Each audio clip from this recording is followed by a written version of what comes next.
जब पटना सुरक्षित हो सकता है तो आखिर बगहा क्यों नहीं हो सकता है? बिहार जो भी है फ्लड फाइटिंग का एकदम उगाही का स्रोत बना हुआ है।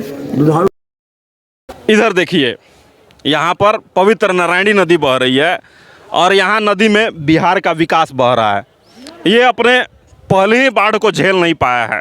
आपको याद होगा इसी साल के शुरुआत में सीएम साहब नीतीश कुमार आए थे पारसनगर घाट पे और आके उन्होंने निरीक्षण करके बाढ़ से शहर को बचाने के लिए जो तटबंध बनाया जाना था उसको नए तरीके से बनाने का निर्देश दिया था।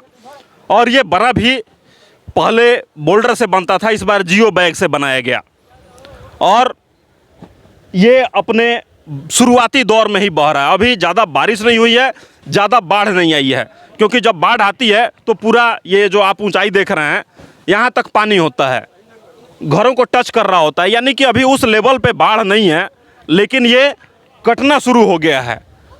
तो ऐसा लगता है कि बिहार का ये जो विकास है पहली बाढ़ में बह जाएगा और फिर से नया प्रोजेक्ट लाया जाएगा और नए घोटाले होंगे। यही तो काम चल रहा है।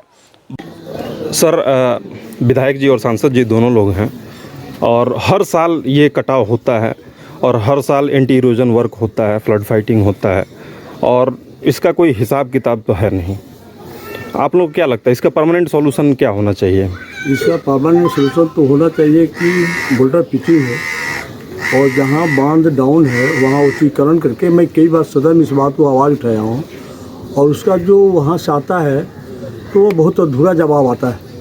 और मैं यहाँ भी समाधान यात्रा में आए थे माननीय मुख्यमंत्री जी, उस समय भी एक बंधु कहें कि उससे क्या है, समाधान रहता है। माननीय मुख्यमंत्री जी आए थे, मैंने उस समय भी उठाया था, गोला घाट से लेकर और चखनी बांध तक इसको पक्कीकरण उनके जहाँ डाउन है वहाँ उच्चीकरण करके और वे बोल्डर पिचिंग करने के लिए, तभी ये वहाँ बच पाएगा, नहीं तो अर्थ नहीं बचा। अभी 200 मीटर काम हुआ है, उसमें भी मैं आया था, मैं उसमें भी एक्जीक्यूटिव इंजीनियर को बुलाया था।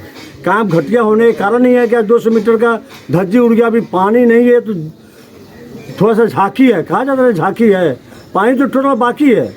और अभी ये देख लीजिए क्या हुआ स्थिति। इसलिए ये तो उगाही वाला मामला है। ये जो भी है फ्लड फाइटिंग का एकदम उगाही का स्रोत बना हुआ है। दुधारू गाय जैसा दूधता है लोग, मीन्स ये करप्शन के लिए ही काम होता है, इसलिए बाढ़ का परमानेंट सॉल्यूशन नहीं हो रहा बिहार में। हम तो बराबर कहते हैं कि इसके परमानेंट सोल्यूशन के लिए वहाँ से वहाँ तक इसका पक्कीकरण कराया जाए तो भी जाकर बच पाएगा बगा। सर, गडकरी सर ने एक बार कहा था ये पानी वाला जहाज चलाएंगे। अगर नदी की गहराई मेंटेन रहे तो मेरे ख्याल से बाढ़ की समस्या होगी ही नहीं। इलाहाबाद से हल्दिया तक जहाज चलते हैं, इसके चलते वहाँ साइड में कभी कटाव नहीं होता है। तो क्या आप जो है अगली बार इसके लिए आवाज़ उठाएंगे सदन में? उठाना नहीं, ये ऑलरेडी योजना सेंक्शन है। इसमें जहाँ जहाँ ब्रिज पहले से बना है, ब्रिज का लोएस्ट नीचे होना ही कारण बन रहा है।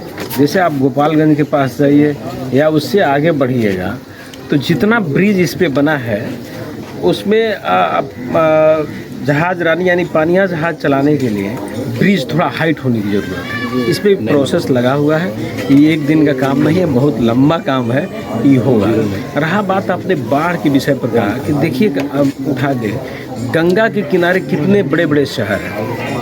पटना भी आप उदाहरण के रूप में देखिए, कहीं कटाव होता है क्या? नहीं होता है। जब तक गवर्नमेंट अस्थायी सलूशन नहीं करेगी तब तक ये बाढ़ की समस्या से हम लोग को निजात नहीं मिलेगा। जब पटना सुरक्षित हो सकता है तो आखिर बगहा क्यों नहीं हो सकता है? बिहार गवर्नमेंट इसका डीपीआर बना के भेजे भारत सरकार को, जितना उसको अपना अंश देना है हम लोग दिलवाने के लिए सक्षम। बहुत बहुत धन्यवाद सर आप दोनों का। बाढ़ सबसे बढ़िया आपदा है पैसा का अवसर बनाने का, और इसके नाम पे कई सालों से खिलवाड़ चल रहा है। पहले तटबंध ऐसे बनाए जाते हैं जो पहली बाढ़ में बह जाएं, फिर फ्लड फाइटिंग का काम होता है, फिर बाढ़ राहत कोष के नाम पे पैसा आता है, और ये प्रक्रिया खास तौर पे बिहार में अनवरत कई सालों से चल रही है और आगे भी चलती रहेगी। लेकिन इसमें परेशानी क्या होती है कि लोग लगातार विस्थापित होते रहते हैं, उनके खेत लगातार कटते रहते हैं। अब लोग गरीब हो जाएं, बेघर हो जाएं या मारे जाएं, इससे ना तो सरकार को कोई फर्क पड़ता है, ना उसके अधिकारियों को, और ना ही नेताओं को। उन्हें बस इस बाढ़ के आपदा से पैसा कमाने का अवसर चाहिए, और ये लगातार चल रहा है। ऐसा लगता है जैसे बिहार में पॉलिटिशियंस और ऑफिसर्स की कमाई का मेन साधन ही जो है ये बाढ़ बन के रह गया है। इसीलिए कोई अस्थायी समाधान नहीं होता है, जबकि नदी को साफ करके अस्थायी समाधान इसका किया जा सकता था, लेकिन ऐसा नहीं किया जाएगा। सिर्फ कच्चे तटबंध बनाए जाएंगे, फिर वो कट जाएंगे, फ्लड फाइटिंग होगा पूरे बाढ़ भर, और फिर उसके बाद से बाढ़ राहत कोष का पैसा आएगा और ये हर साल चलता रहेगा। तो ऐसा ही चलता रहे और लोग जो है भागते रहें तब तक जब तक कि मर नहीं जाते हैं।